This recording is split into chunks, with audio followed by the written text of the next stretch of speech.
It's time to accelerate. Hey friends, this is Andy. Welcome to 2020. This is the first episode of the new year, the new decade, as a matter of fact. So today is episode 742 of Accelerate, the sales podcast of record. So another excellent episode lined up for you today. I said the first of this year, the first of this decade. And it's only appropriate then that my guest is Shari Levitin. Shari is the author of a best-selling book titled Heart and Sell, 10 Universal Truths Every Salesperson Needs to Know. And we're going to be diving into these universal truths for salespeople. Now, Shari used her sales consulting experiences to write a sales book that's really more of a life book.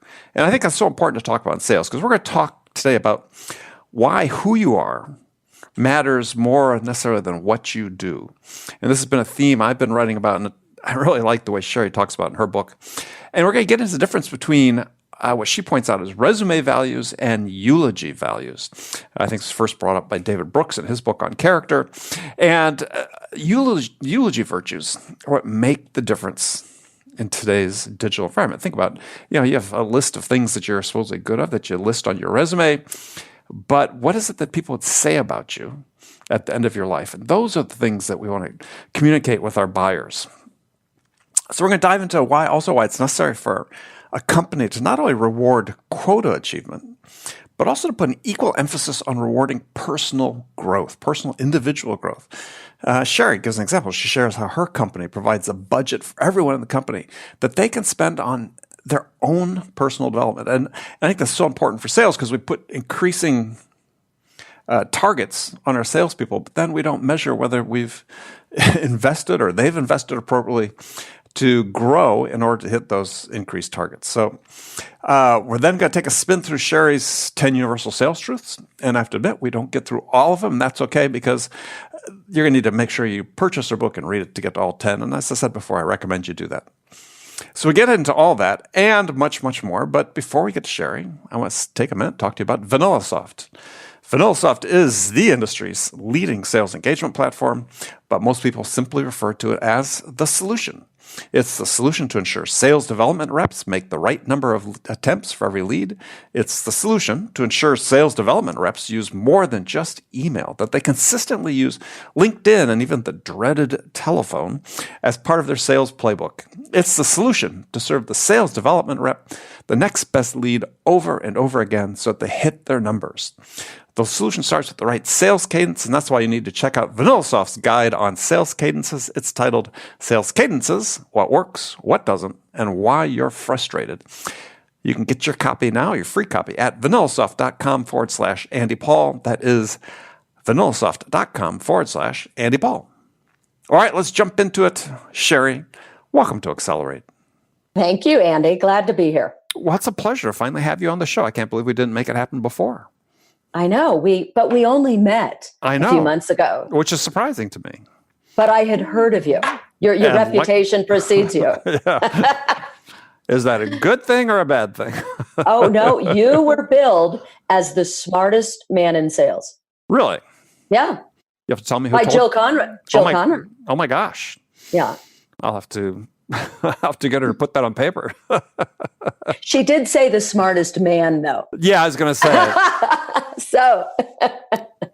I'll take that, though. She's no fool. She's no fool. It's funny. I met Jill because I'm a relative latecomer to this game of writing books about sales and all that stuff. And remember the first time she and I had a sort of an extended conversation, and I told her, I said, we're designing a new website, and I told the designer, look at what Jill does and just copy that. Just do what Jill does. So where are you joining us from today? I'm in Park City, Utah, where it's going to hit 12 degrees by the end of the day. Wow. But it is gorgeous. It's sunny. It's beautiful. And we're getting snow. So we'll have great skiing probably within a week or two. I was going to ask that. Yeah. Okay. Yeah. So slopes aren't quite open yet. No, but soon. And we're praying for a good snow year. Perfect. Wow. So I have good friends that are planning on retiring to Park City. So it's a nice place. It is. Yeah. We love it here. All right. Well, we're going to talk about your book, Heart and Sell, 10 Universal Truths Every Salesperson Needs to Know. So I guess the first question is, what was the impetus to write the book? I had wanted to write a book for years and years. I started my company in 97, and we grew, and mostly on a live training model. So corporations would hire us, and it was very expensive to have us come in. Either I would come in or one of our trainers would come in, and then we had lots of products. I mean, this is back in the day where we had audio tapes and videotapes, and and then of course we moved to online learning. But for so many years, there were two factors, Andy. One was that I didn't have a product that I thought could help the individual seller without them having their company, bring me in to do something live that was very grand in scale. So, we were getting requests from as far as India and Africa, and there was no way we could, serve all those people. So having a $12 product was huge for us. And I did have an epiphany later in life. I became an accidental parent. 6-7 years ago. I told you that story. And I realized actually through parenting that the soft skills, if you will, empathy, curiosity, they're not something you do. I had been teaching sellers for years, here's the 3-step method too. Here's the 4 things you need to learn in discovery. And the epiphany I had, I always wondered, how come sellers in the same environment, how come some of them will make $300,000 and the other will make 30? How come some of them, are retiring and others are struggling to pay their rent, yet they're using the same system. They're using the same methodology, if you will. They're selling the same product. And I had this huge epiphany being a parent that what you do, to use quote Brené Brown, what you do matters, but who you are matters more. Right. And so these soft skills had been missing in my training for years. The skills underneath the skills. So the 10 universal truths, the way it's separated is there's 5 truths on what you need to do to be successful, not only in sales and in life. And I think that's what's critical to me in writing this book. It was more of a life book. And if you follow these truths, you'll not only have a better life, you'll sell a whole lot more, by the way. But so it's 5 what to do's and then 5 who to be's. And so the combination of the two. Well, I think it's such a critical point to bring out because for one thing, I think in general, when you look at sales hiring, that managers in general, this is my experience based on work with hundreds of companies and probably thousands of managers, is that they put very little emphasis on values and character. And in terms of assessing and evaluating people formally, right? They might say, this person seems like a very nice, polite person, but I don't see them asking questions that really sort of try to plumb whether that person actually has the values and character that enable them to be the best version of themselves. Yeah, there's no question. I quote David Brooks in my book, his book on character. Yeah, which I've read. Yeah. And I love his distinction. He says there's 2 types of virtues in life, right? There's the resume virtues, and that is our experience, what we've done, what we've accomplished, how we've crushed quota, so to speak. Those are your resume virtues. He says, but then there's the eulogy virtues, what they'll say about you once you're gone. And really those eulogy virtues, things like kindness, integrity, curiosity, you talk about that a lot. It's the eulogy virtues that really make the difference in today's environment where, we're digitizing everything, right? We need to do today everything Alexa can't do in order to survive in sales.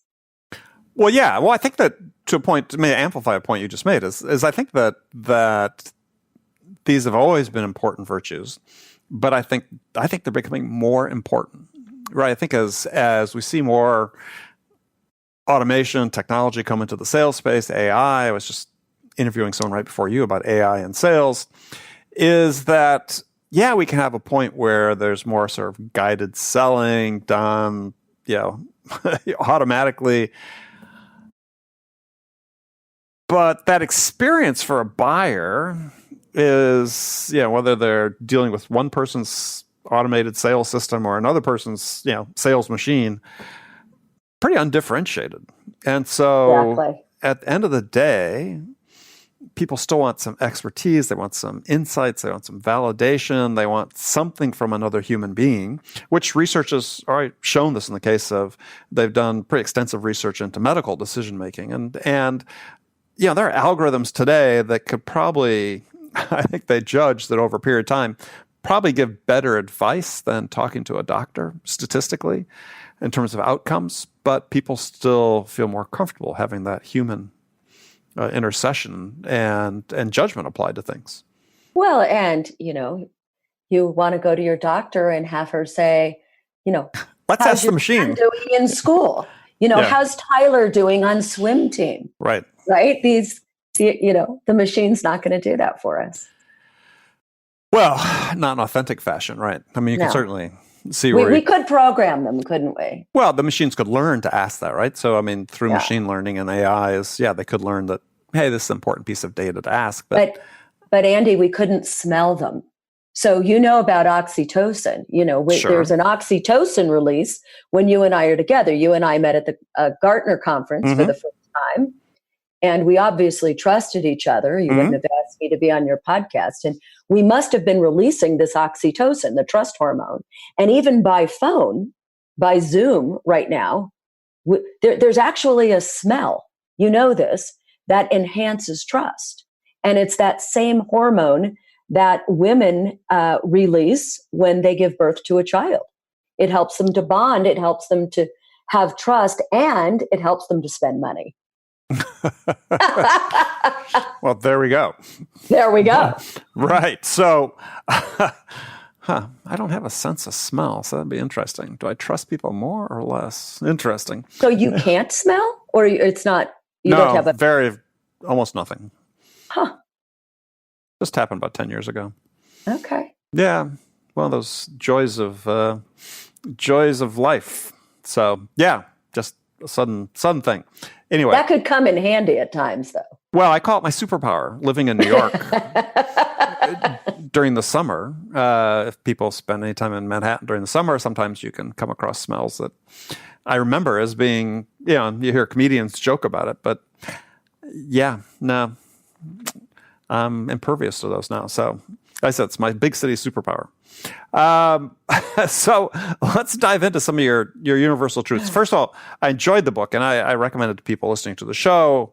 You've got a sly sense of humor that I really appreciate in there, and especially like your Nelson Mandela story with your husband. So the shortstop. Yeah, the shortstop. Yeah, for the Yankees. Yeah. Oh, I'm sorry. It was the Mets. Exactly. Yeah. So you talk about the 10 truths are about using proven sales skills without losing your authenticity. So 2 words we see a lot in sales is proven and authenticity. So just wanted to sort of dive into that is and I tell you the reason afterwards with proven, but so what do you say how do you say something's proven? That is a great question. Because we all go to research shows, 98% of the people, and, we all love statistics today, right? You see all the sales influencers use these statistics. And of course, we all know you can make statistics say anything that you want them to say. Well, especially given in sales. Yeah. They're pretty loose anyway. I mean, so 78% of customers still say they want a trusted advisor, which I actually do believe. So what? Yeah, I'd say 100% do. But anyway, yeah, go ahead. Here's what I think. I think you take the statistic. First of all, you need to look at where the proven and where the research comes from. And if it doesn't pass the good sense test, throw it out. So the way I look at proven is, okay, I'm going to look at the source.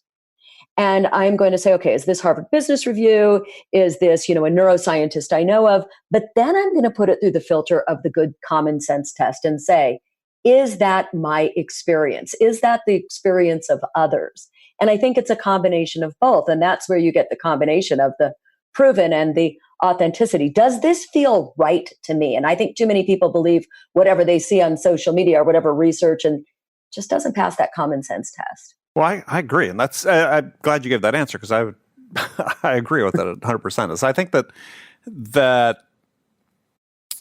one of the problems in sales is we don't have any good research about sales, basically. I mean, Gallup has been doing research and collecting data for a long time, maybe the most authoritative source, but most of what we see and we read that passes for science is really statistics, and it's not really science. And even the science that we have, people done studies, we tend to generalize and say, okay, well, somebody does studies saying if you do this will influence people to do something. But when you look at the study, it's like, well, yeah, it worked. It was a relatively small sample, worked 55% of the time. And that's okay if it worked 55% of the time. I think for people, to your point precisely, is they have to look at things and say, is this something that looks true for me? Right? I mean, if one person... Exactly. If one person has done it, these things have worked for you, Shari, that's good for me. I mean, if I trust you, to your point, then yeah, it doesn't mean they'll work the same way for me, but at least, I can say, okay, there's some validity to it. And I sort of always cringe when I hear or read people sort of reverting to sort of, let's cherry pick statistics from here and there to substantiate something I'm saying when they really don't have any value in that. So I think a lesson just for people listening is to Shari's point is, what resonates with you as true, and then learn a little bit about the person, but then try it too. And if you try it, I think what's important, I was thinking about this just yesterday, try one thing at a time. We're working with a company, we're consulting with them, and they just brought us in, they had a big trigger event. And when a CEO or a business owner or a VP of sales, when things aren't going right, it's Q4, you're not hitting quota, that doesn't mean you try 4 new things at once. No. Because then you never know what thing made the business impact and got you the results. And I think people panic, they press the panic button, and they don't introduce one thing into their sales process or into their marketing or whatever the case may be. Yeah. Well, I've had that conversation somewhat recently, is that I was reading a paper MIT scientists put out late 80s, early 90s. It's simple formula for change, right? And change management. Introduce one new factor, try it, test it until you're sure you've got it. Introduce a second new factor, right? Right. I guess that is marketing 101, isn't it? Well, not necessarily, no. But it's from a change management standpoint. And you think about it, if you're in sales and you're wondering, okay, things just aren't clicking, which can happen when you're new, can happen when you've been in business for a long time. I mean, sometimes we lose the recipe, we lose our way. Trying 5 new things all at once, never a recipe for success. So I was going to say it to the converse to what we were saying about universal truth or things that are proven, is there are universally proven bad behaviors, though. And it seems like sometimes I feel like we've sort of lost sight of some of that. It just seems like, I don't know what the answer is, but we seem to keep having to reteach these generation after generation after generation of sellers. And we don't seem to be getting any better at eradicating them. I mean, to one of your points in the book, one of your truths is, talk, not listen, not ask questions. Anything that can be told can be asked. Yeah. I have a similar thing in one book, so I call it ask, don't tell. But yeah, similar concept, right? Is if you're in a presentation, at least the way I present it is in your presentation, I learned this from a boss early in my career, is, anything time you want to ask somebody or tell something, you can phrase it as a question in a way that forces the customer to think. No, it's much less combative, and you get information. And, particularly today, in the old days, it was just consultative selling, right? We wanted to find a problem. We wanted to find the implications of that problem. But today, we have to help people learn how to buy. So we have to ask them questions so that they think, okay, what is my criteria to buy? What is my decision-making process? I think what Gartner just came out with now, 10 decision makers. So it's gotten so much more complex today in B2B sales. So yes, those questions are key, and really thinking them through in advance and knowing what you're trying to achieve. So not just willy-nilly asking a bunch of questions, but saying, why am I asking these questions? What information am I trying to get? And more importantly, what aha do I want my customer to get? So that's going to be more impactful. So here's sort of a digression, a question for you. And it's sort of triggered by what you're saying about Gartner. And you and I are part of this group with Gartner. We get insight to their research before they release it. And, big believer in sort of their buying process, their buyer enablement study with the spaghetti diagram of the buying process and, the very opposite of a linear sales process that every company has. So a couple questions. One is, there's a lot of companies most companies have not altered their sales process in response to that research, right? So here's a company that's done pretty much the most authoritative research on at least enterprise buying behaviors, but I think that extrapolates into even smaller companies as well. And yet, you haven't come across one company that says, how do we change our sales process to reflect this reality of how people are actually buying? Have you seen anybody that has? I feel like I go in regardless of the company, B2B or B2C. We do work in B2C as well. And it's the same, what I call default tendencies, right? And I think you have to ask yourself, well, why don't they change? And is it any different than our buyers, right? If the customers are unwilling to change, and then we scratch our heads and say, why can't we if the companies aren't willing to change their behavior, I always say what happens in the training process will be duplicated by your sellers in the sales process. So, no, I tend to see the same challenges, the same default behaviors that people fall into. And I have not seen it adopted at scale, let's say, maybe in little pockets, but not at scale. Yeah, and I think this becomes sort of the real challenge, I think, for business in general, right? Is the buyers are moving so much more quickly than sellers. I mean, we've got the introduction of all this new technology into sales and our sales engagement platforms, conversational intelligence, yada, yada, yada. But it's like, what we're trying to do is force this down this quote-unquote funnel, the way we've always conceptualized it, when instead the buyer's all over the map. Right. The implication of our methodical sales process is this is the way we think buyers buy.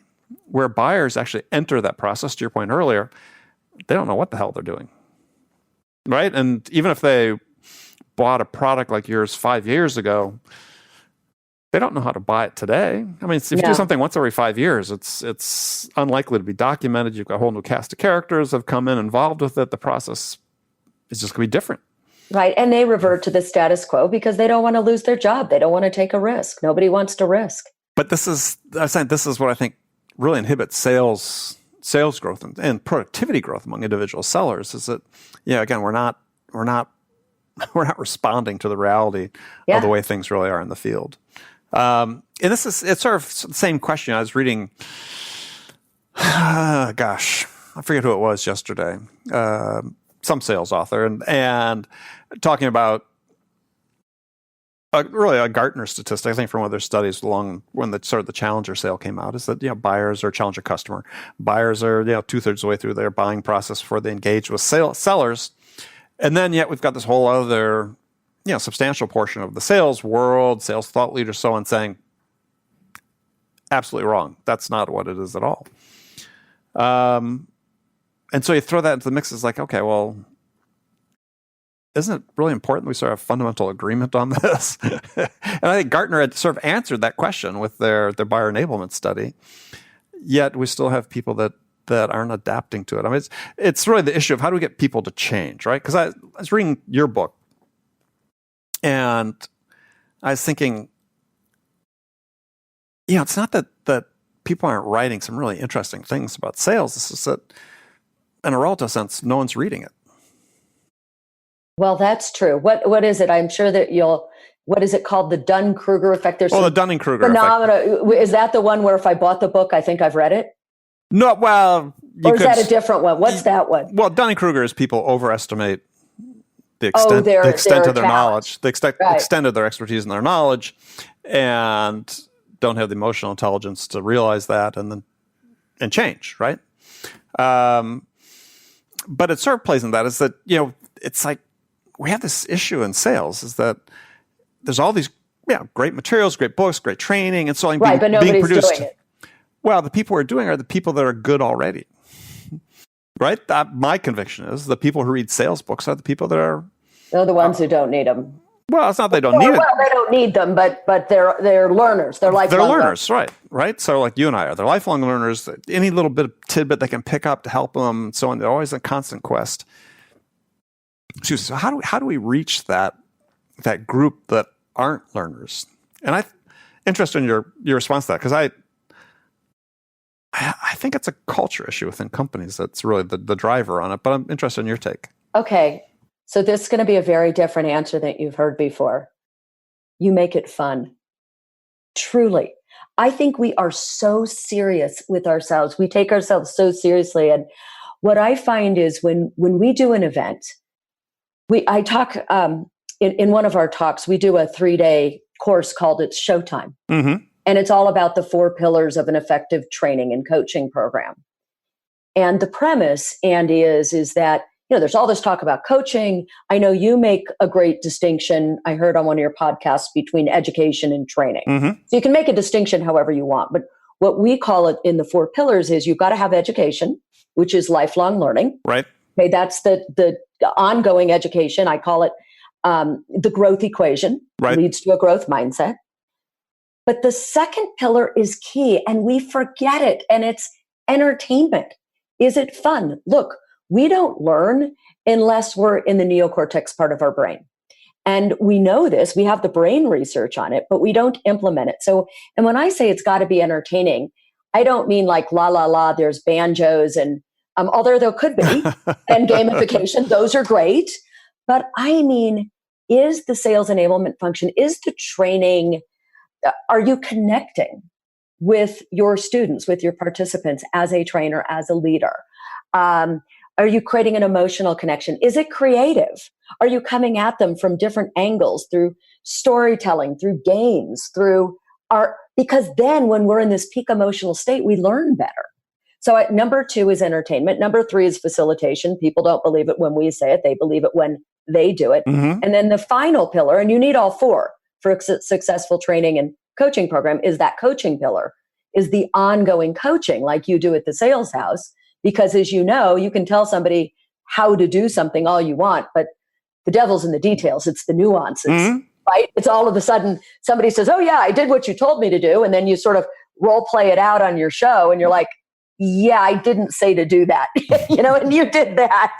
And there's nuances that you wouldn't even think to train on or to coach on.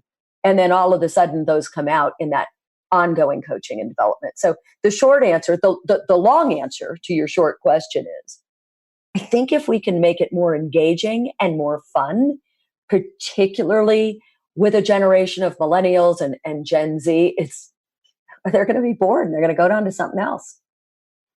So what about creating, as part of the incentive package for a salesperson, some goal, metric, whatever you want to call it, related to learning? I talk about that all the time. I think it's necessary, right? That we not only reward quota and the result, but we reward this idea of a growth mindset and we monitor it. So how would you do that? Any ideas? In my company, I like to let people do what they want to do, but we've got a certain amount that everybody can spend for their own growth and education. Mm-hmm. And it's sort of the old inspect what you expect. Mm-hmm. And we tell this of our clients as well. And what we say is, pick something that you want to delve into every month. And then we have them share what they learned. I mean, it's got to be, have something to do with what we're doing, but you'd be surprised at what people find and what they do. And I have just found that by building this sort of culture of, you've got so much money to spend. It can be a podcast, it can be a video, it can be a course. The right people crave that. And I say the right people, and you have to hire for curiosity if you want a culture of learning and development. Don't expect people to do it unless that's who they are and what they're made of. And I believe that's intrinsic. You either have that, sure, you can build your curiosity, but if you want to sort of go home, watch football and eat bonbons and, get drunk every night, then you might not be the one who's going to, want to keep learning. Why are you laughing? I do like football and bonbons. Well, I know, but I'm laughing because you used the example, go home and watch football. I say go home and watch The Bachelor. So, but yeah, it's the same But thing. I like football. Don't get me wrong. Yeah, well, I don't like The Bachelor. So, but it's just an example, right, of something so mindless, to your point, that people do. Yeah, and mindless is good. Don't get me wrong, but I am amused. I will tell you, because I'm on a lot of airplanes. Notice what people are doing in business class versus coach. And I'm not trying to be a snot here, but I do find that the greater the position and the greater the stature and the higher up somebody is in a company, the more you will find them learning, working, researching, and the less you'll find them playing video games. Yeah, research shows, Andy, 92% of the people who make a seven-figure income. Well, actually, I think part of the reason that you see that in business class or first class is that there's more privacy, so they can actually do meaningful work. Oh, so you're going to refute that? Okay. No, I'm not refuting it. I just know there are times I'm on a plane a lot. It's like, I should have bought a privacy screen for my Mac because this person next to me, I don't know who that is, right?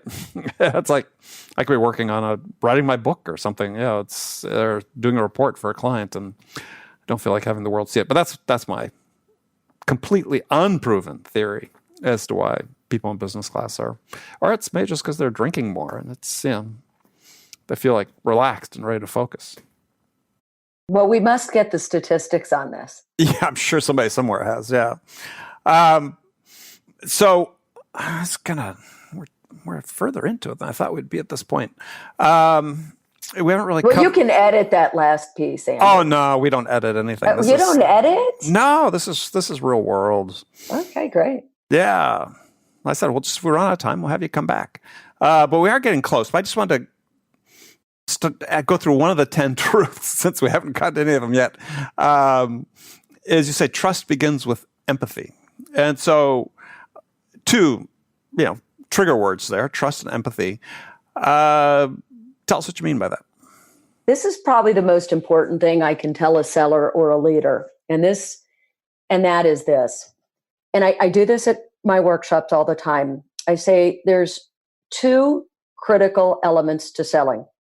You've got to have your competency, or you've got to know your product, and you have to have your empathy, or you need to know the customer. And I pose a problem to the audience, and I say, if you could only have one, empathy or competency, which one's more important, knowing your customer or knowing your product? And it's usually about split. Mm-hmm. Well, here's the result, and it's from Harvard Business Review, so I believe it. In their article, it must be right. It must be true. First connect, then lead. But this I know to be true. This follows the good sense test.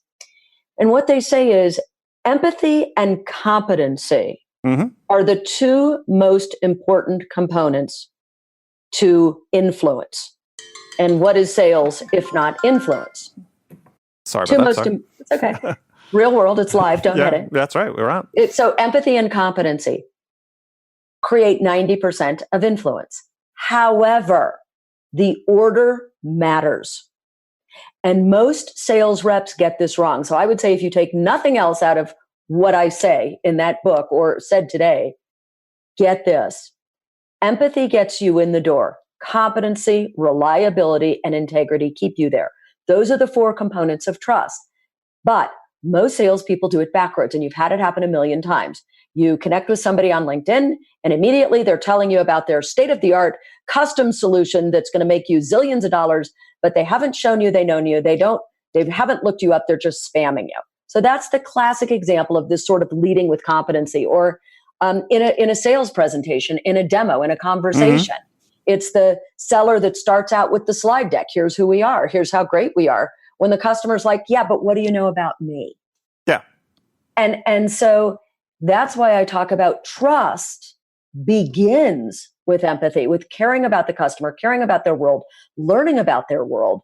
And if you look at any big deal you've ever gotten or any new deal, my guess is you really learned about the customer, you focused on the customer, and you're better off reciting to them what their problems are in meeting 1 and meeting 2 and in meeting 3 and waiting for them to say, so what's your solution? But I always say, if we can exactly pinpoint what their problems and concerns are and the outcomes they desire are of all the stakeholders, if we can diagnose a problem, we're not given the right to solve it. And that begins with empathy or knowing your customer. Yeah, I mean, because on one hand, you're talking about understanding. I mean, this is a point that I sort of drill down on is empathy and understanding are a little different, though, right? Well, if you look at the traditional, meaning of empathy, if you were to look it up in the dictionary, it's the ability to put yourself in someone else's shoes. So that's sort of the baseline, right? I am willing to see this from my customer's perspective instead of, oh, I want to tell them how great I am. Because we default into competency because we're insecure.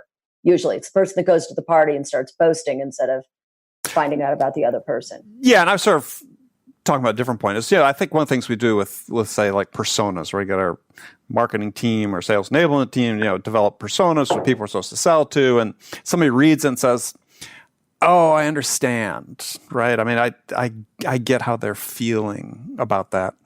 And I guess I'm sort of from if you've read Paul Bloom's book on the death of empathy, but, it differentiates between emotional empathy and cognitive empathy. And emotional empathy is sort of the traditional, I can feel what you're feeling. Whereas sort of the how, as opposed to, I think it's really more important for sellers to say, I understand why you feel the way you do, which is really what you were discussing is, I understand now why you, through the questions asked, why you feel the way you do. Because then that gives me more information to take action about. Yeah, I see what you're saying. So if I hear you right, you're saying that the cognitive and the emotional empathy, you actually feel inside yourself. There's a physical change. It's the monkey neurons. Right? Yeah, you're feeling what I feel what you right. I feel you. Right. Whereas the cognitive empathy is, I understand why you feel that way, and thus I'm in a better position to say, here's a solution that will work for you. And I truly believe if you can have both the cognitive and the emotional empathy, that's gold. Yeah, no, I agree. I think you need to can't have one without the other. I think if you really want to be effective in understanding and really saying, okay, what is the best path forward for the customer at this point in time? Absolutely. Yeah, it requires a little bit of being dispassionate as well as, feeling empathy. But too often, I think in sales, what we see is the empathy sort of slips into sympathy. And sellers don't want your sympathy. They want your understanding. Right. Like, let me do this empathy step really quick so I can get to my discovery. Yeah. Oh, I'm so sorry. This is hard for you. No. It's like, I want to understand why this is hard for you. Absolutely. Yeah. Cool. All right, Shari, unfortunately, we're running out of time. We are definitely going to have you back because we didn't touch the surface of what I had planned to talk about today, but we had a great conversation nonetheless. So tell people how they can learn more about what you do and get in touch with you. I'm very active on LinkedIn, and I post a video every Sunday night, absolutely free of charge. So connect with me on LinkedIn, and you can visit my website, Shari@ShariLevitin.com, and my book, Heart and Sell, is on Amazon in 4 languages. I have no idea what it says in Chinese. And also the audiobook was just released last week. Oh, excellent. Good. Yeah. So, hey, really appreciate you coming on. Recommend people pick up and read your book, and we'll look forward to having you back. And we're recording this right before Thanksgiving, so have a happy Thanksgiving, you and your family. Happy Thanksgiving, Andy. All right. Talk to you soon. Bye. Okay, friends, that was Accelerate for the week. First of all, as always, I want to thank you for joining me. And I want to thank my guest and my friend, Shari Levitin, for taking the time to join us as well. So make sure to join me again next week, as my guest will be Howard Brown. Howard is the founder and CEO of Ring DNA. And our primary topic will be how sellers can become better conversationalists. I have to admit, I love this term, conversationalists, because I think it really speaks to the essential core sales skills that is underdeveloped in most sellers. So Howard and I are going to dive into how to become a better conversationalist and how to use analytics to coach and improve. And I created a new word here, invented a new word, conversationalizing. So anyway, I'm entitled to create new words. So anyway, you make sure you check that out next week, and be sure to join Howard and me then. So before you go, don't forget to visit andypaul.com and get your copy of my Sales Growth Planner for 2020. I know that most of you have not written down your sales plan for this year. I mean, it's not enough just to think it. You got to actually write it down. And in this Sales Growth Planner, I walk you through a step-by-step process to create an incredibly effective sales plan that will help you hit your targets this year, 2020. And once you do that, you'll use it every year after this. And this is the same plan format that I used throughout my career. So for more information, visit andypaul.com/planner to get your copy. We've got a limited supply, so make sure you check that out today. That is andypaul.com/planner. So thanks again for joining me. Until next week, I'm your host, Andy Paul. Good selling, everyone.